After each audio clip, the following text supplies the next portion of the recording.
Hello friends, வணக்கம். இன்றைக்கி ஒரு ஃபஸ்ட் கிளாஸான ஒரு சின்ன டிப்ஸ் சொல்ல போகிறேன். எல்லாருமே நம்ம பட்டு சாரியில் வந்து சின்னதாக ஒரு பார்டர் வரும். அந்த பார்டர் பார்த்திங்கன்னா நம்ம நெக்கில் ரவுண்ட் நெக்கில் பார்த்திங்கன்னா நம்ம அப்படியே ஒரு மாதிரி ஃப்ளீட் கொடுத்த மாதிரி ஸ்டிச் பண்ணுவோம். அது பார்க்குறதுக்கே நீட்டாக இருக்காது.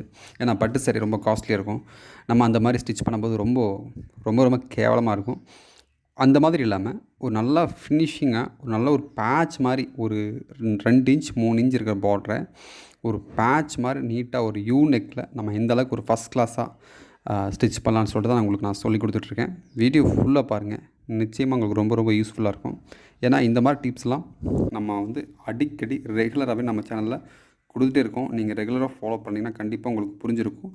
அப்படிக்கு பிடிச்சிருக்கு அப்படின்னா மறக்காமல் ஒரு எஸ்ன்னு சொல்லிட்டு ஒரு கமெண்ட்ஸ் பண்ணுங்கள். இல்லை கமெண்ட்ஸ் பண்ண முடியாதவங்க ஒரு லைக்னு பண்ணுங்கள். நான் புரிஞ்சுக்கிறேன். ஓகே, இது வந்து நம்ம இந்த மாதிரி பேட்ச் கொடுக்கும்போது நம்ம இந்த அளவுக்கு ஒரு இன்ச் அளவுக்கு நம்ம வந்து கிளாத் விடுவோம். இது மாதிரி விடும்போது நம்ம கேன்வாஸ் வந்து கொடுக்க தேவையில்ல உள்ள. ஏன்னா ஆல்ரெடி அந்த லைனிங் உள்ளே இருக்கிறனால நல்லா கிளாத் வந்து நல்லா கெட்டியாக இருக்கும்.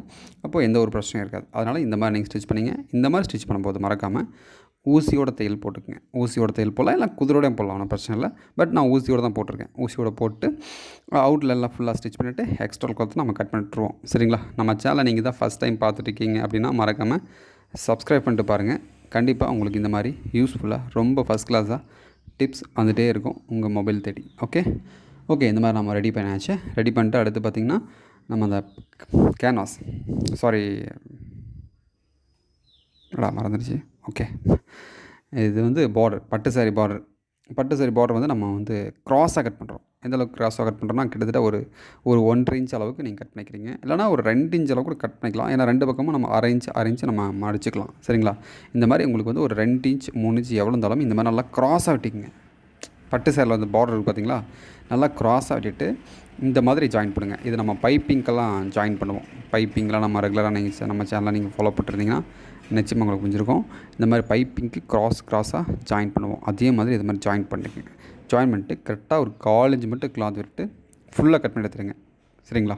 கட் பண்ணி எடுத்துகிட்டு அது சென்டரில் வந்து ஒன்று அயன் பண்ணிவிடுங்க. இல்லை இந்த நான் எப்படி பண்ணுற பாருங்கள், இந்த மாதிரி கூட நீங்கள் பண்ணிக்கலாம், ஒன்றும் பிரச்சனை இல்லை. இந்த மாதிரி பண்ணிவிட்டு எல்லா ஜாயிண்ட்டையும் நீங்கள் இந்த மாதிரி பண்ணிக்கணும். இந்த மாதிரி ஜாயின் பண்ணால் தான் உங்களுக்கு வந்து அந்த ஒரு மாதிரி கெட்டியாக வெளியே தெரியாது.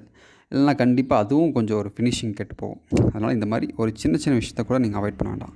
அதேமாதிரி ஒரு சைடு வந்து 1/2 இன்ச் வந்து நீங்கள் நீட்டாக அழகாக மடிச்சு எடுத்துடலாம். ஒரு சைடு மட்டும்.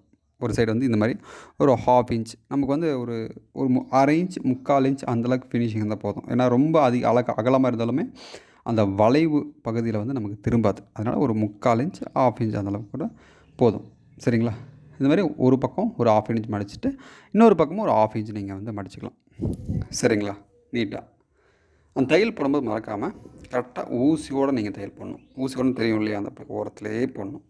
அதுதான் அந்த செகண்ட் நம்ம 2 ஸ்டிச் பண்ணும்போது அந்த ஒரு மாதிரி நல்லா இல்லாமல் இருக்காது, நீட்டாக இருக்கும் பார்க்குறதுக்கு. அதனால் இந்த மாதிரி நீங்கள் ஸ்டிச் பண்ணும்போது ஒரே மாதிரி ஈவனாக வர மாதிரி ஸ்டிச் பண்ணுவீங்க. ஒரு சில பேர் அயன் பண்ணி ஸ்டிச் பண்ணுவீங்க. அயன் பண்ணுறத விட இது கொஞ்சம் பெட்டராக இருக்கும். இல்லை எனக்கு அயன் பண்ண தான் ஈஸியாக வரும்னா நீங்கள் அயன் பண்ணி கூட ஸ்டிச் பண்ணிக்கலாம், ஒன்றும் பிரச்சனை இல்லை. பட் நான் எப்பவுமே ஸ்டிச் பண்ணி தான் அதுக்கப்புறம் அயன் பண்ணிக்கலாம். நம்ம நீட்டாக வந்து அயன் பாக்ஸ் வச்சுக்கலாம். அயன் பண்ணும்போது மறக்காமல் லைனிங் பக்கம் உள் பக்கத்தை நீங்கள் அயன் பண்ணிக்கோங்க. சரிங்களா?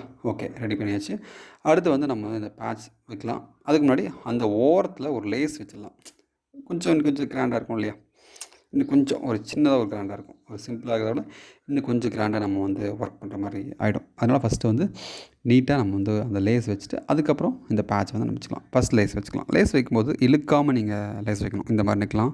ஏன்னா உள்ளே நம்ம கேன்வாஸ் கொடுக்காமல் இருக்கும். Only lining cloth main cloth மட்டும் தான் இருக்கனால இழுக்காமல் பொறுமையாக நிதானமாக நீங்கள் ஸ்டிச் பண்ணிட்டு வரணும். இழுத்தீங்கன்னா கண்டிப்பாக சுருக்கம் வந்துடும். சரிங்களா? அதை மட்டும் பார்த்துக்குங்க.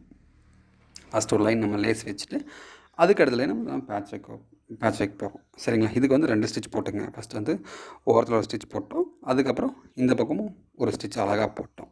சரிங்களா? இப்போ நான் சொல்லிக் கொடுக்குற டிப்ஸ்லாம் உங்களுக்கு பிடிச்சிருந்துச்சுன்னா மறக்காமல் ஒரு லைக் பண்ணுங்கள். நம்ம சேனல் இதை ஃபஸ்ட் டைம் பார்த்துட்டிங்கன்னா மறக்காமல் சப்ஸ்கிரைப் பண்ணிடுங்க. ஓகே, அடுத்து அந்த பேட்சும் நான் சொன்ன அதே மாதிரி தான், லேஸ் அதோட மெத்தடே தான். ரொம்ப இழுக்காமல் லைட்டாக லூஸ் கொடுத்து நீங்கள் ஸ்டிச் பண்ணணும். லைட்டாக லூஸ் கொடுத்துச்சிட்டிங்கன்னா இது வந்து பயாஸில் இருக்கிறனால இழுத்தோம்னா கண்டிப்பாக சுருக்கம் வந்துடும். நெக் வந்து யூனுக்கு வந்து சுருக்கம் கண்டிப்பாக வந்துடும். அதனால் லைட்டாக லூஸ் கொடுத்து ஸ்டிச் பண்ணுங்கள். அழகாக பொறுமையாக.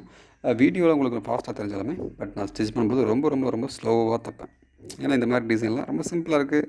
ஒரு டைம் தைக்கிறோம், பிரிச்சோம்னா நீட்டாக வராது. அதனால் ப்ளவுஸை பொறுத்த வரைக்கும் எப்பவுமே பேட்டர்ன் ஆகட்டும் எது இருந்தாலும் பொறுமையாக நீட்டாக ஃபஸ்ட் கிளாஸாக ஸ்டிச் பண்ணியிருக்கேன். அடுத்த டைம் நீங்கள் பிரித்து ஸ்டிச் பண்ணிங்கன்னா அது நீட்டாக இருக்காது, அது ஒரு மாதிரி நல்லா இருக்காது. அதனால் மறக்காமல் பொறுமையாக நீட்டாக ஸ்டிச் பண்ணிவிடுங்க. ஓகே, இது ஸ்டிச் பண்ணும்போது அப்படி தான் ஷேக் நல்லா நல்லா ஒரு grip கொடுத்து ஸ்டிச் பண்ணுங்கள். நான் எப்படி கை யூஸ் பண்ண மட்டும் பாருங்கள், நல்லா grip கொடுத்து நீங்கள் ஸ்டிச் பண்ணால் மட்டும்தான் அதோட ஃபினிஷிங் வந்து நீட்டாக வரும்.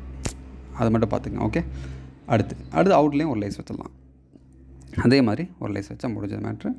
கண்டிப்பாக அந்த டிசைன் உங்களுக்கு ரொம்ப ரொம்ப யூஸ்ஃபுல்லாக, இந்த டிப்ஸ் ரொம்ப ரொம்ப யூஸ்ஃபுல்லாக. பட்டு சாரீ நீங்கள் ஒரு காஸ்ட்லியான சாரியில் வைக்கிறீங்க, ஒரு சில பேர் ரொம்ப சிம்பிளாக ஒரு பார்டர் மட்டும் வைங்க போதும் அப்படிங்கிறவங்களுக்கு நம்ம இந்த மாதிரி யூஸ் பண்ணிக்கலாம். இல்லை இதில் கூட ஆட் பண்ணிக்கலாம். இன்னும் கொஞ்சம் விஷயம்லாம் இருக்குது, அது அடுத்த டைம் நான் உங்களுக்கு சொல்லித்தரேன். ஓகே, இன்னும் கூட கொஞ்சம் ஆட் பண்ணலாம், பட் இப்போது சொல்லலை, அடுத்து பார்க்கலாம். ஃபஸ்ட்டு இது முடிச்சிடுவோம், அடுத்து இன்னொரு டைமில் இதை விட கொஞ்சம் பெட்டராக இன்னும் கொஞ்சம் எக்ஸ்ட்ரா டிசைன் நம்ம ஆட் பண்ணிக்கலாம். ஓகே, கண்டிப்பாக அந்த டிசைன் உங்களுக்கு பிடிச்சிருக்கு நம்புறேன். பிடிச்சிருச்சுன்னா மறக்காமல் லைக் பண்ணுங்கள். ஃபஸ்ட் டைம் பாருங்கன்னா சப்ஸ்கிரைப் பண்ணுங்கள். அடுத்த டைம் பார்க்கலாம். தேங்க்யூ.